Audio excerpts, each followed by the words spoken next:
നമസ്കാരം. ഇന്നലെ തമിഴ്നാടിനെ സംബന്ധിച്ച് ചെയ്ത വീഡിയോയുടെ കീഴിൽ കമൻറ്റുകളായുള്ള പ്രേക്ഷകരുടെ അഭിപ്രായ പ്രകടനങ്ങൾക്കിടയിൽ വളരെ രസകരമായ അഭിപ്രായ പ്രകടനങ്ങൾ ശ്രദ്ധിച്ചിരുന്നു. അതിൽ തന്നെ ഏറ്റവും ശ്രദ്ധേയമായ ചില അഭിപ്രായ പ്രകടനങ്ങൾ, വിജയ് ഡീപ് സ്റ്റേറ്റിൻ്റെ ആളാണ്, അതുകൊണ്ട് തന്നെയാണ് മുഖ്യമന്ത്രിയാകുന്നത്, അദ്ദേഹത്തെക്കുറിച്ച് മനസ്സിലാക്കുവാൻ സാധിക്കില്ല, അദ്ദേഹമെന്നല്ല അവനെക്കുറിച്ച് മനസ്സിലാക്കാൻ സാധിക്കില്ല, അത്തരത്തിലുള്ള അഭിപ്രായ പ്രകടനങ്ങൾ. കാരണം തലയ്ക്ക് മുകളിലാണ്. അതെല്ലാം ശരിയാണെന്ന് ഞാൻ സമ്മതിക്കുന്നു എന്ന് തന്നെ ഇരിക്കട്ടെ. പക്ഷേ തമിഴ്നാട്ടിൽ ഇപ്പോൾ ഞാൻ പറഞ്ഞതുപോലെ തന്നെ കാര്യങ്ങൾ ഇങ്ങനെ കുഴഞ്ഞു മറിഞ്ഞുകൊണ്ടിരിക്കുകയാണ്. കോൺഗ്രസ് DMK-യുടെ സഖ്യകക്ഷിയിൽ നിന്ന് വിട്ടുമാറി വിജയെ പിന്തുണയ്ക്കുകയാണെങ്കിൽ കേന്ദ്രത്തിൽ അതിൻ്റെ അനുരണങ്ങളുണ്ടാകും, അതിൻ്റെ പ്രതിഫലനം ഉണ്ടാകുമെന്നുള്ള കാര്യം ഞാൻ ഇന്നലെ പറഞ്ഞിരുന്നു. പക്ഷേ കൂടുതൽ സങ്കീർണമാകുകയാണ് തമിഴ്നാട് രാഷ്ട്രീയം. കാരണം വിജയ്ക്ക് സർക്കാർ രൂപീകരിക്കുവാനുള്ള അനുവാദം ഗവർണർ ആർലേക്കർ ഇതുവരെ നൽകിയിട്ടില്ല. അദ്ദേഹം ഇപ്പോൾ തമിഴ്നാടിനെ സംബന്ധിച്ച് അദ്ദേഹം എടുത്തിരിക്കുന്ന ഒരു തീരുമാനം, തമിഴ്നാട് ഗവർണർ എടുത്തിരിക്കുന്ന തീരുമാനം, 2 ആഴ്ച സമയം വേണമെങ്കിൽ തരാം, പൂർണ്ണമായ ഭൂരിപക്ഷം തെളിയിക്കുന്ന MLA-മാരുടെ കത്തുകളുമായി എന്നെ വന്ന് കാണൂ, സത്യപ്രതിജ്ഞയ്ക്ക് ക്ഷണിക്കാം. അതായത് 9-ാം തീയതി വിജയ് മുഖ്യമന്ത്രിയായി തളപതി ബാക്ക്ഗ്രൗണ്ട് മ്യൂസിക് ഇട്ട് തമിഴ്നാട് മുഖ്യമന്ത്രി കസേരയിൽ കയറിയിരിക്കുവാനുള്ള സാധ്യത വളരെ വിരളമാണ്. ഒപ്പം തന്നെ കേരള മാധ്യമങ്ങൾ പല രീതിയിലുള്ള ആശയക്കുഴപ്പങ്ങളും സൃഷ്ടിക്കുന്നുണ്ട് കേരള സമൂഹത്തിൻ്റെ ഇടയിൽ. പക്ഷേ അത് മനഃപൂർവ്വം, പതിവ് പോലെ അവർ മനഃപൂർവ്വം ചെയ്യുന്നതല്ല. സാധാരണ കാര്യങ്ങൾ അവർ മനഃപൂർവ്വം തന്നെ കുത്തിത്തിരിപ്പുണ്ടാക്കുവാനും ആശയക്കുഴപ്പം സൃഷ്ടിക്കുവാനും ചെയ്യുന്നതാണ്. ഇക്കാര്യത്തിൽ അവർ തന്നെ ഒരു ആശയക്കുഴപ്പത്തിലാണ്. കാരണം പുറത്തു വരുന്ന വാർത്തകൾ, അവരെ അറിയിക്കപ്പെടുന്ന വാർത്തകൾ അത്തരത്തിലുള്ളതാണ്. ഇപ്പോൾ ഏറ്റവും പുതിയ വാർത്ത, DMK AIADMK സഖ്യമുണ്ടാക്കുവാൻ പോകുന്നു വിജയിയെ തടയുവാൻ വേണ്ടിയിട്ട്. അതിലേക്ക് ഞാൻ വരാം. അതിനു മുൻപ് ഇന്നലെ അവർ രാവിലെ മുതൽ പ്രചരിപ്പിച്ചിരുന്ന ഒരു വാർത്തയുണ്ടായിരുന്നു. AIADMK മന്ത്രിസഭയിൽ പങ്കാളിയാകാതെ പുറത്തുനിന്ന് വിജയിയെ പിന്തുണയ്ക്കുവാൻ പോകുന്നു. അങ്ങനെയുണ്ടെങ്കിൽ വിജയിയുടെ ഭൂരിപക്ഷത്തിൻ്റെ കാര്യത്തിൽ ഒരു സംശയമേ വേണ്ടിയിരുന്നില്ല. കാരണം 49ഓളം സീറ്റുകൾ ലഭിക്കും. 49 കൂടിയാകുമ്പോൾ കൃത്യമായ ഭൂരിപക്ഷം, പിന്തുണയാകുമ്പോൾ കൃത്യമായ ഭൂരിപക്ഷം നേടി വിജയിക്ക് ഭരിക്കുവാൻ സാധിക്കുമായിരുന്നു, ഇവർ പുറത്തുവിട്ട വാർത്തയനുസരിച്ച്. വൈകുന്നേരമായപ്പോൾ AIADMK ക്യാമ്പിൽ നിന്ന്, അല്ലെങ്കിൽ AIADMKയുടെ വക്താവ് വളരെ വ്യക്തമായി തന്നെ മാപ്രകളോട് പറഞ്ഞു, ഞങ്ങൾ അങ്ങനെ യാതൊരു തീരുമാനവും എടുത്തിട്ടില്ല, പിന്തുണ നൽകാൻ ഉദ്ദേശിക്കുന്നതുമില്ല. ഉടനെ പാവം വിജയും അത് പ്രതീക്ഷിച്ചിരിക്കുകയായിരുന്നു തോന്നുന്നു. കാരണം ഈ കേരളത്തിൽ ഒരുപാട് ഈ രസികർ ഉള്ളതുകൊണ്ട് അദ്ദേഹവും അത് പ്രതീക്ഷിച്ച് കാണും. അവർ പറഞ്ഞു, അണ്ണാ മലയാള മനോരമ പറഞ്ഞു, അല്ലെങ്കിൽ മംഗളം പറഞ്ഞു, മാതൃഭൂമി പറഞ്ഞു, ദേശാഭിമാനി പറഞ്ഞു, അണ്ണന് AIADMK പിന്തുണ വരുമെന്ന് പ്രതീക്ഷിച്ചിരുന്ന് കാണും. ഞാൻ തമാശയായിട്ട് പറയുന്നതാണ്. എങ്കിലും വൈകുന്നേരമായപ്പോഴത്തേക്കും അദ്ദേഹത്തിൻ്റെ പാർട്ടി വക്താക്കൾ പുറത്തു വന്ന് AIADMKയോട് ഞങ്ങൾ പിന്തുണ അഭ്യർത്ഥിച്ചു എന്ന് AIADMK ഒരു തരത്തിലും പറഞ്ഞിട്ടില്ല. ഈ ഇത്തരത്തിലുള്ള രാഷ്ട്രീയ സമവാക്യങ്ങൾ ഉരുത്തിരിഞ്ഞു വരുന്നു എന്ന് പറഞ്ഞത് മലയാള മാധ്യമങ്ങൾ മാത്രമാണ്. ഇന്നത്തെ അവരുടെ പുതിയ കുത്തിത്തിരിപ്പ്, അല്ലെങ്കിൽ അവരുടെ പുതിയ ധാരണ, DMK AIADMK സഖ്യം രൂപപ്പെടുവാൻ പോവുകയാണ് എന്നുള്ളതാണ്. അതിന് സാധ്യത വളരെ കുറവാണ്. ഉണ്ടാകില്ല എന്ന് ഞാൻ പറയുന്നില്ല. അതിന് ഉണ്ടാകുവാനുള്ള ഒരു സാധ്യത അവസാനം ഞാൻ പറയാം. ഉണ്ടാകാതിരിക്കാനുള്ള സാധ്യത നിരവധിയാണ്. പക്ഷേ ഈ വാർത്ത ഇപ്പോൾ ആധികാരികമായി തന്നെ പിന്നാമ്പുറങ്ങളിലൂടെ ചോർത്തി മാധ്യമങ്ങൾക്ക് നൽകപ്പെട്ടതാണ്. കാരണം വിജയ് ക്യാമ്പിൽ ഒരു ആശയക്കുഴപ്പം സൃഷ്ടിക്കുവാൻ വേണ്ടിയിട്ട് അത്തരത്തിലുള്ള, അതിൽ DMKയും AIADMKയും ഒരുപോലെ പങ്കാളികളാണ്. ഒരു പക്ഷേ BJPയുടെ ഒരു ചെറിയ ഈ ഉന്തിൻ്റെ കൂടെ ഒരു തള്ളും എന്ന് പറയുന്ന പോലെ BJPയുടെ ഒരു ചെറിയ തള്ളും ഇക്കാര്യത്തിലുണ്ടാകാം.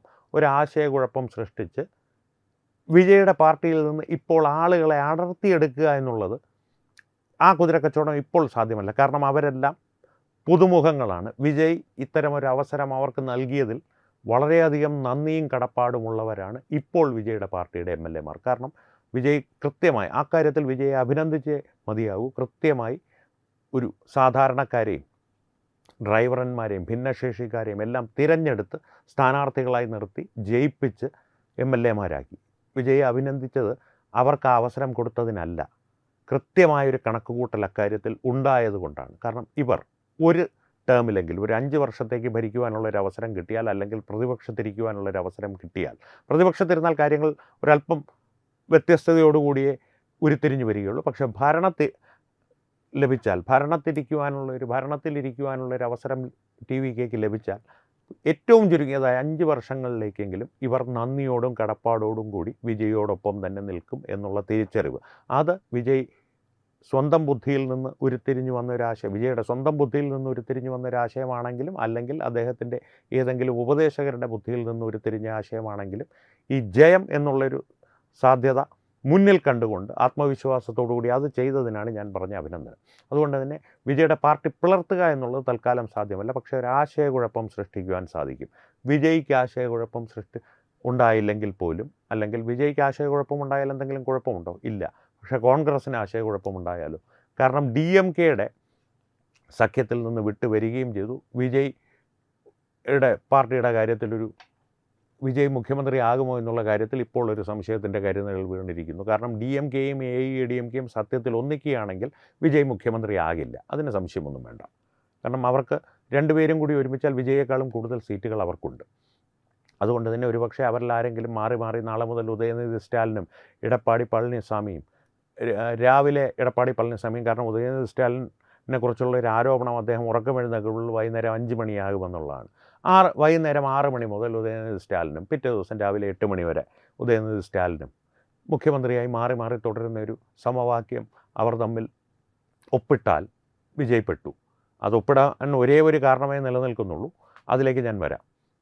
ആ കാരണം കൊണ്ട് ഒപ്പിട്ടാൽ വിജയപ്പെട്ടു. അങ്ങനൊരു സമവാക്യം ഇവർ തമ്മിൽ ഉരുത്തിരിഞ്ഞു വന്നാൽ, അത്തരത്തിലൊരു സമരസത്തിൽ ഇവരെത്തിയാൽ കോൺഗ്രസ് വഴിയാധാരമാകും. CPM അല്ലെങ്കിലും വഴിയാധാരമാണ്. DMKയുടെ ആശ്രിതത്വത്തിലാണ്. അതുകൊണ്ട് തന്നെ അവർ ഇപ്പോൾ ഞങ്ങൾ അണ്ണൻ്റെ കൂടെ തന്നെയുണ്ട് എന്ന് ഇന്നലെ സ്റ്റാലിനെ പോയി കണ്ടറിയിച്ചിട്ടുണ്ട്. സമസ്താപരാധം പറഞ്ഞറിയിച്ചിട്ടുണ്ട്. പക്ഷേ സ്റ്റാലിൻ പറഞ്ഞിട്ടുണ്ടെന്നാണ് പറയുന്നത്, നിങ്ങൾക്ക് ഉചിതമായ തീരുമാനമെടുക്കാം, വിട്ടുപോകണമെങ്കിൽ വിട്ടുപോകാം. അത് CPIMകാർ തന്നെ പ്രചരിപ്പിക്കുന്നതാണ്. കാരണം അങ്ങോട്ടേക്ക് ചാടണമെങ്കിൽ, വിജയുടെ പാളയത്തിലേക്ക് ചാടണമെങ്കിൽ സ്റ്റാലിൻ അണ്ണായുടെ അനുവാദത്തോടു കൂടിയാണ് ഞങ്ങൾ ചാടുന്നത്. കാരണം വിജയ് ക്ലച്ച് പിടിച്ചില്ലെങ്കിൽ ഇനി സ്റ്റാലിൻ്റെ പക്ഷത്തേക്ക് തിരിച്ചു പോകാനുള്ള AIADMKയിലേക്ക് ഇവർക്ക് പോകുവാനും സാധിക്കില്ല, അങ്ങോട്ട് ഇവരെ അടുപ്പിക്കുകയുമില്ല. അങ്ങനെയുള്ള പല സങ്കീർണതകളും ഈ പ്രശ്നത്തിലുണ്ട്. ഇത്രയും കാര്യങ്ങളാണ് ഇപ്പോൾ നടന്നുകൊണ്ടിരിക്കുന്നത്. ഇനി AIADMKയും DMKയും തമ്മിൽ സഖ്യമുണ്ടാകുവാനുള്ള ഒരേ ഒരു സാധ്യത നിലനിൽക്കുന്നുണ്ട്. അതെന്താണെന്ന് പറഞ്ഞ് ഈ വീഡിയോ അവസാനിപ്പിക്കാം. അതിൻ്റെ സാധ്യത ഇരുപക്ഷത്തെയും താപ്പാനകൾക്ക് മാറി മാറി ഭരിച്ചുള്ള ഒരു സുഖം പിടിച്ചു വരുന്നൊരവസ്ഥയായിരുന്നു തമിഴ്നാട്ടിൽ. അതിനൊരു മാറ്റം വന്നേക്കുമെന്ന് ഇത്തവണ പ്രതീക്ഷിച്ചു. കാരണം നമ്മുടെ കാരണബോധന് കിട്ടിയതുപോലെ സ്റ്റാലിനൊരു തുടർഭരണം പ്രതീക്ഷിച്ചിരുന്നു പലരും. അതുണ്ടായില്ല. മാറി മാറി ഈ വർഷം AIADMK ആണെങ്കിൽ, ഈ ടേം AIADMK ആണെങ്കിൽ അടുത്ത വർഷം അടുത്ത ടേം DMK, അങ്ങനെ മാറി മാറി തമിഴൻ കുത്തിക്കുള്ളും എന്നുള്ളൊരു ചിന്ത ഇവരുടെ ഇടയിലുണ്ടായിരുന്നു. അതിൽ സുഖം പിടിച്ച് അഭിരമിച്ച് വരികയായിരുന്നു. അപ്പോഴാണ് മൂന്നാമതൊരു ശക്തിയായി വിജയ് ഉയർന്നു വന്നത്. ഈ മൂന്നാമതൊരു ശക്തി ഉയർന്നു വരുന്നത് എപ്പോഴും ജനാധിപത്യത്തിന് നല്ലതാണ്. തമിഴൻ്റെ ബുദ്ധിയും വിവരവും എല്ലാം നമുക്ക് ചർച്ച ചെയ്യാം. അത് സംബന്ധിച്ച് വിശദമായൊരു ചർച്ച തന്നെ വേണ്ടത് കൊണ്ടാണ് കേരളത്തെയും തമിഴ്നാടിനെയും ഒന്ന് താരതമ്യം ചെയ്യണം അക്കാര്യത്തിൽ. ഈ സമ്മതിദായകരുടെ ബുദ്ധിയുടെ കാര്യത്തിൽ അത് നമുക്ക് വിശദമായൊരു ചർച്ചയിലൂടെ ചെയ്യാം. ഇപ്പോൾ പറയുന്നത് മൂന്നാമതൊരു ശക്തി, അത് എത്ര തന്നെ ശക്തിയുള്ള ശക്തിയോ അല്ലെങ്കിൽ ഉജ്ജ്വലമായ ശക്തിയോ അല്ലെങ്കിൽ അത്ര പ്രാപ്തിയില്ലാത്ത ശക്തിയോ ആകട്ടെ, പക്ഷേ മൂന്നാമതൊരു ശക്തിയായി വിജയ് ഇപ്പോൾ ഇന്നത്തെ സാഹചര്യത്തിൽ തമിഴ്നാട്ടിൽ നിലകൊള്ളുന്നു എന്നുള്ളത് സത്യമാണ്. അങ്ങനെ ഒരു ശക്തിയെ അവരൊരിക്കലും പ്രോത്സാഹിപ്പിക്കുവാൻ ആഗ്രഹിക്കില്ല. കാരണം ഈ മാറി മാറിയുണ്ടല്ലോ, 5 കൊല്ലം അവനാണെങ്കിൽ 5 കൊല്ലം ഞാൻ, 5 കൊല്ലം ഞാനാണെങ്കിൽ 5 കൊല്ലം അവൻ. ഈ 5 കൊല്ലത്തിൻ്റെ ഒരു സമവാക്യം അവിടെ തെറ്റും. 5 കൊല്ലം അവനാണെങ്കിൽ ചിലപ്പോൾ അടുത്ത 5 കൊല്ലം മറ്റവനായിരിക്കാം. അത് കഴിഞ്ഞേ എനിക്ക് ഉള്ള സാധ്യത വരികയുള്ളൂ. അത് തന്നെ ഉണ്ടാകുമോ എന്നറിയില്ല. കാരണം മറ്റവൻ കഴിഞ്ഞു കഴിഞ്ഞാൽ തിരികെ ഇവനിലേക്ക് പോകാം, അല്ലെങ്കിൽ എന്നിലേക്ക് വന്നത് ഇവനിലേക്ക് പോകാം. ആ മൊത്തത്തിൽ അത് കുഴഞ്ഞു മറിയും. മൂന്നാമതൊരു ശക്തി അവിടെ ഉയർന്നു വരുമ്പോൾ അതിവർക്ക് ഒട്ടും ആശ്വാസം നൽകുന്നൊരു വാർത്തയല്ല, അല്ലെങ്കിൽ ഒരു പ്രവണതയല്ല, ഒരു സമവാക്യമല്ല. അതുകൊണ്ട് മാത്രം ചിലപ്പോൾ ഇവർ സഖ്യത്തിലേർപ്പെട്ട് വിജയിയെ അധികാരത്തിലെത്താതെ തടയുവാൻ ശ്രമിക്കും. പക്ഷേ അതിനൊരു അപകടമുണ്ട്. ഒരു പക്ഷേ അത്തരത്തിലൊരു നീക്കം ഇവർ നടത്തിയാൽ ഇവരുടെ കോർ വോട്ട് ബാങ്കിൽ ചില വിള്ളലുകൾ ഉണ്ടാകും. ഇത്തരത്തിലാണോ നിങ്ങൾ പ്രവർത്തിക്കുന്നത്?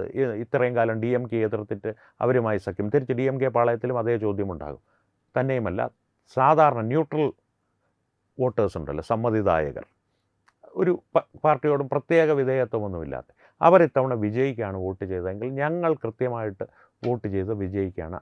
അയാളെ പരാജയപ്പെടുത്തുവാനായിട്ട് ഇവർ രണ്ടും കൂടി ഒന്നിച്ചിട്ടുണ്ടെങ്കിൽ അയാൾ കൊള്ളാം. വിജയ്ക്ക് വോട്ട് ചെയ്യാത്തവർ പോലും ചിലപ്പോൾ അങ്ങനെ ചിന്തിക്കുവാനുള്ളൊരു സാധ്യതയുണ്ട്. ഈ രണ്ട് ശക്തികളും പഴയ ശക്തികൾ, 60-68 വർഷങ്ങളായി തമിഴ്നാടിനെ മാറി മാറി ഭരിച്ചുകൊണ്ടിരിക്കുന്ന രണ്ട് വലിയ ശക്തികൾ വിജയിയെ എതിർക്കാൻ ഒന്നിച്ചിട്ടുണ്ടെങ്കിൽ വിജയ് പ്രാപ്തനാണ് എന്നുള്ളൊരു ധാരണ വിജയ്ക്ക് ഒരു ദിവസത്തെ ഭരണം പോലും തമിഴ്നാട്ടിൽ നടത്താതെ നേടിയെടുക്കുവാൻ സാധിക്കും. അതുകൊണ്ട് തന്നെ ഡൽഹിയിൽ 13 ദിവസം കഴിഞ്ഞിറങ്ങിപ്പോയ അരവിന്ദ് കെജ്രിവാൾ എങ്ങനെ മൃഗീയ ഭൂരിപക്ഷത്തോടെ തിരികെ വന്നു, അത്തരത്തിലുള്ളൊരു തിരിച്ചുവരവിന് വിജയ്ക്ക് പാതയൊരുങ്ങുവാനും സാധ്യതയുണ്ട്. അതുകൊണ്ട് വളരെ സങ്കീർണമായ അവസ്ഥയിലൂടെയാണ് തമിഴ്നാട്ടിലെ രാഷ്ട്രീയം ഇപ്പോൾ കടന്നു പോകുന്നത്.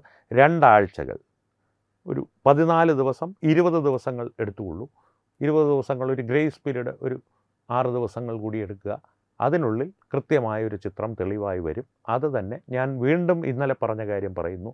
ചിത്രം എങ്ങനെ തെളിഞ്ഞു വന്നാലും ചിരിക്കുന്നത് BJP ആയിരിക്കും.